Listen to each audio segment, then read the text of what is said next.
اصل میں آج جو دنیا میں جو کریشن آف یونیورس کا تصور ہے، جو تقریباً اب متفق علیہ ہے، کچھ عرصے پہلے تک جس کو ہم کہتے ہیں Newtonian era of physics, Newton کا دور، وہ بابائے فزکس ہے، اس میں کوئی شک نہیں۔ بابائے طبیعیات جو ہے وہ نیوٹن ہے، اگرچہ اس کے بعد ایک انقلاب عظیم آئنسٹائن کے ذریعے سے آیا۔ اب یہ آئنسٹائن کا دور ہے جس میں ہم سانس لے رہے ہیں، لیکن یہ کہ بابائے طبیعیات نیوٹن۔ اس نیوٹونین فزکس نے جو تصورات پیدا کیے تھے، اس کا ذہن میں یہ نقشہ تھا کہ یہ کائنات ہمیشہ سے ہے اور ہمیشہ رہے گی، مادہ ہمیشہ سے ہے اور ہمیشہ رہے گا، میٹر از انڈسٹرکٹیبل، مادہ ختم ہو ہی نہیں سکتا، وغیرہ وغیرہ وغیرہ وغیرہ، ہماری تفصیل میں نہیں جا سکتی۔ آج ہمیں معلوم ہو گیا ہے، اور اس پر اجماع ہے تقریباً فزکس کا اور کافی عرصے سے، this universe has a beginning, اور اس کو نام دیا گیا بگ بینگ۔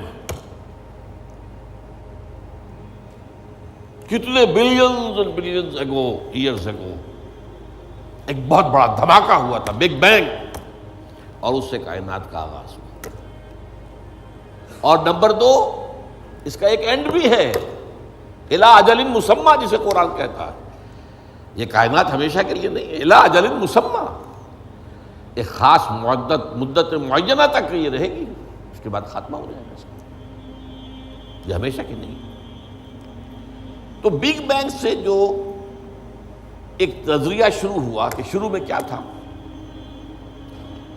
ذرات تھے، بہت چھوٹے بہت چھوٹے بہت چھوٹے بہت چھوٹے، فوٹونز، ان میں حرارت اتنی تھی، ٹریلینز ڈگری آف فارنہائٹ یا سینٹی گریڈ جو چاہیں کہیں، and they were running away from each other. یہ تھی first stage of the creation of this material world. پھر یہ ذرات جو ہیں یہ مل جل گئے، اس سے گیلیکسیز وجود میں آئی، گیلیکسیز ایک دوسرے سے بھاگ رہی ہیں، آج بھی مانا جا رہا ہے ایکسپینڈنگ یونیورس، یہ کائنات ابھی پھیل رہی ہے، اور گیلیکسیز کے درمیان فاصلہ بڑھ رہا ہے۔ اور بڑی پیاری مثال دی جاتی ہے کہ اگر ایک غبارہ ہو، اس غبارے کے اوپر آپ نے کوئی ڈاٹ لگا دیے، اس غبارے کو جتنا پھیلائیں گے پھولائیں گے تو وہ ڈاٹس بھی ایک دوسرے سے بڑھتے چلے جائیں گے، فاصلہ ان کا بڑھتا جائے گا۔ پہلے غبارہ اتنا تھا، اب اتنا ہو گیا، تو وہ جو دو ڈاٹس کے درمیان فاصلہ اتنا تھا وہ اتنا ہو گیا۔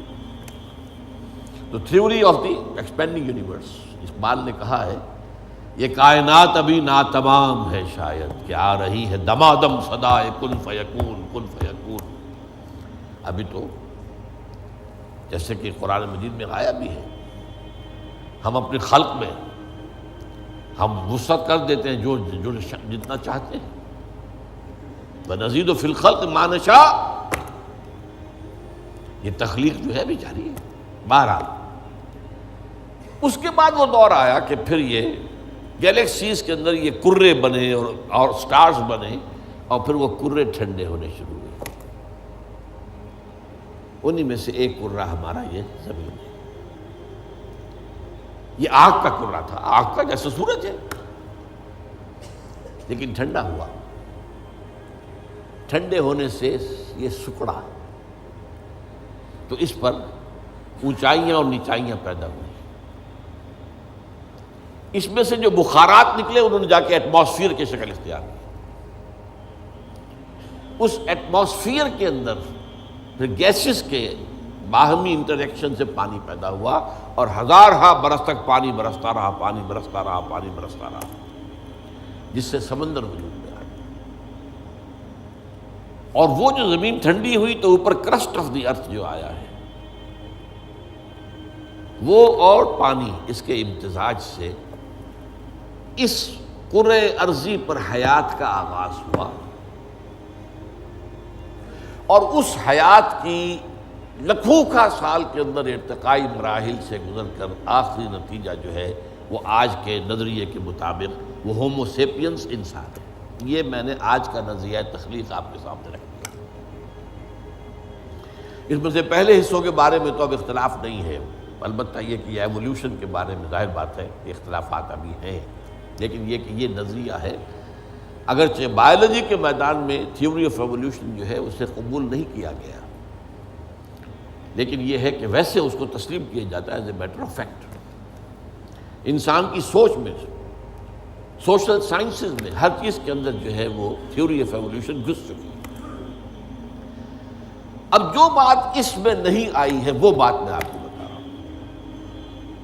دس big bang was the beginning of the material universe. اس سے پہلا ایک دور ہے جسے سائنس نہ دیکھ سکتی ہے، نہ جان سکتی ہے، نہ اس تک اس کی پہنچ۔ اس سے پہلے بھی ایک حرف کن آیا تھا، جیسے ایک حرف کن سے بگ بینگ ہوا ہے۔ بگ بینگ کس چیز میں ہوا ہے وہ ابھی میں بتاتا ہوں۔ اللہ تعالیٰ کے پہلے اولین حرف کن سے ایک بہت لطیف نور پیدا ہوا۔ یہ لطیف نور کیوں کہہ رہا ہوں؟ اس میں حرارت نہیں تھی، حرکت بھی نہیں تھی، لطیف۔ اس سٹیج پر اس لطیف نور سے انسانی ارواح پیدا کی گئی اور فرشتے پیدا کیے گئے۔ یہ پری بگ بینگ معاملہ ہے۔ ارواح انسانیہ میٹیریل نہیں ہے، ان کا تعلق اس یونیورس، میٹیریل یونیورس سے نہیں ہے۔ یہ تو بگ بینگ سے پہلے کی بات ہے، فرشتے اور ارواح انسانی۔ جسد نہیں تھا، صرف روحیں تھیں، لیکن ہر ایک کی روح تھی۔ آدم سے لے کر آخری انسان جو آئے گا دنیا میں قیامت سے تب پہلے تک، سب کی ارواح موجود تھی، اور ان سے عہد لیا تھا اللہ نے، الستُ بربکم قالوا بلی۔ اب جو آدمی اس بات کو نہیں مانتا وہ کیسے سمجھے گا کس سے عہد لیا تھا؟ جدید دور کے ایک مفسر نے لکھا اپنی تفسیر میں، یہ عہد انسان کی تخلیق سے قبل عالم غیب میں لیا گیا۔ میں نے ان سے عرض کیا کہ حضور یہ تو جملہ آپ کا محمل ہے، جو شے پیدا ہی نہیں ہوئی اس سے کیسے عہد لے لیا؟ عہد و معاہدہ تو ہوتا ہے جو موجود ہے، اور پھر اس میں بھی یہ الفاظ آتے ہیں، میں بقائمی ہوش و حواس یہ اقرار کر رہا ہوں، فل کانشسنس، سیلف کانشسنس کے ساتھ آدمی ایک عہد کرتا ہے، ایک اقرار کرتا ہے، ایک معاہدہ کرتا ہے۔ تب میں نے جب ان سے عرض کیا تو انہوں نے مانا کہ ہاں تمہاری بات ٹھیک ہے، یہ عہد اجساد انسانیہ کی تخلیق سے قبل ارواح انسانی سے لیا گیا۔ یہ ایک سٹیج تھی جس میں ارواح پیدا کی۔ اس عالم ارواح میں جبکہ ابھی میٹیریل ورلڈ شروع نہیں ہوئی، ابھی وقت کا کوئی تصور نہیں ہے۔ یہی وجہ ہے کہ عالم ارواح میں جو کچھ ہوتا ہے اس میں وقت نہیں لگتا، کن فیکون، کن فیکون۔ عالم خلق میں آ کر وقت لگتا ہے۔ آسمان اور زمین 6 دنوں میں پیدا کیے ہیں، وہ دن ہمارے 24 گھنٹے والے دن تو نہیں ہے۔ انسان کے ایک نطفے سے لے کر ایک بچے کے مکمل ہونے تک 9 مہینے لگتے ہیں، ٹائم لگتا ہے۔ عالم ارواح میں ملائکہ کے لیے کیا خیال ہے آپ کا؟ جبرائیل کو عرش معلیٰ سے یہاں آنے میں کوئی وقت لگتا ہے؟ ٹائم ایلیمنٹ ہے ہی نہیں۔ ابھی یہ اس دور کی پیداوار ہے جبکہ ابھی ٹائم پیدا ہوا ہی نہیں۔ Time and space, time and space جو ہے یہ کانسیپٹ ہے بگ بینگ کے بعد کا۔ حرکت بھی ہے تو اسی کے بعد جو وقت کا تصور پیدا ہوگا، یہ پاسنگ ٹائم۔ لہذا یہ ارواح انسانیہ پیدا کی گئی جبکہ ابھی میٹیریل یونیورس کی ابتدا نہیں ہوئی تھی، اور ان کو ایک کولڈ سٹوریج میں رکھ دیا گیا۔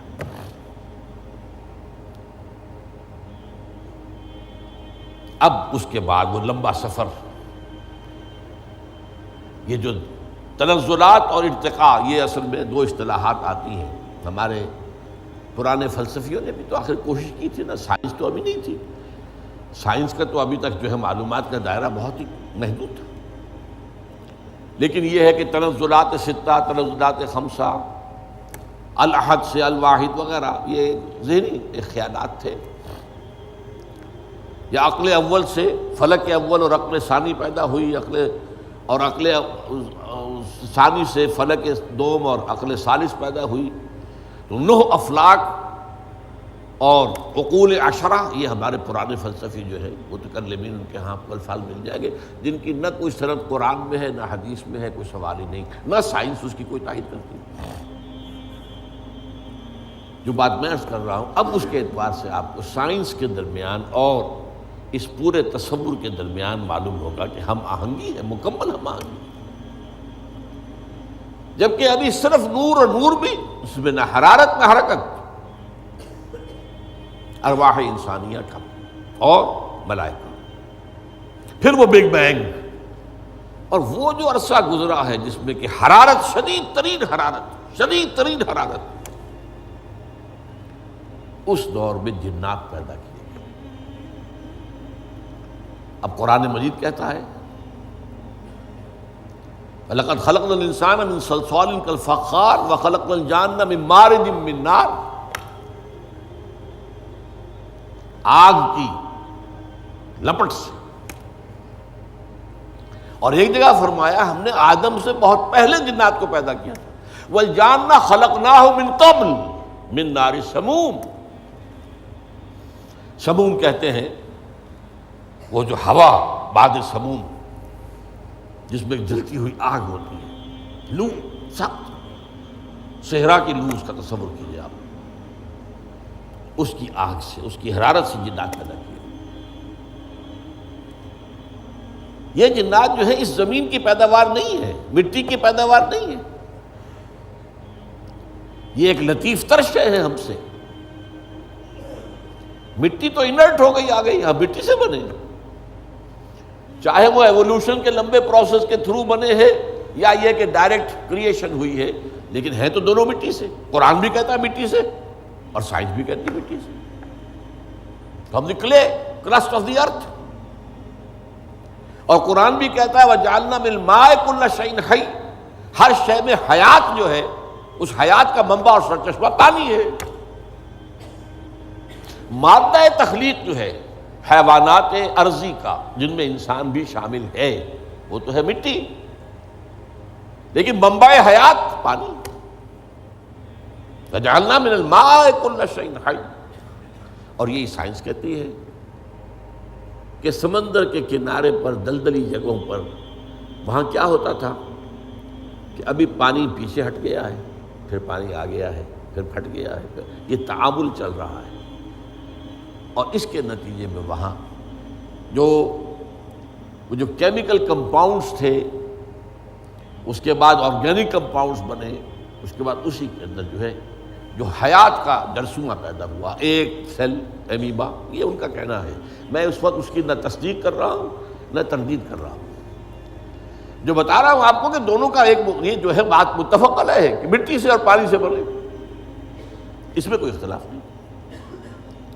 اب یہ سلسلہ جو چلا ہے، اب وہی کہانی جو ہے دہرائی جا رہی ہے، وہی ایک سیل سے رحم مادر میں بچہ پروان چڑھ رہا ہے، جو ہو سکتا ہے 9 ملینز آف ایئرز میں ہوا ہو۔ ایک جرثومے سے لے کر انسان تک کا معاملہ وہ رحم مادر میں 9 مہینے میں ہو رہا، یہ سیم پروسیس، سنگل سیل، اور اس کے یہ مراحل ہیں۔ تو زندہ تو ہے، نطفہ بھی زندہ، علقہ بھی زندہ، مضغہ بھی زندہ،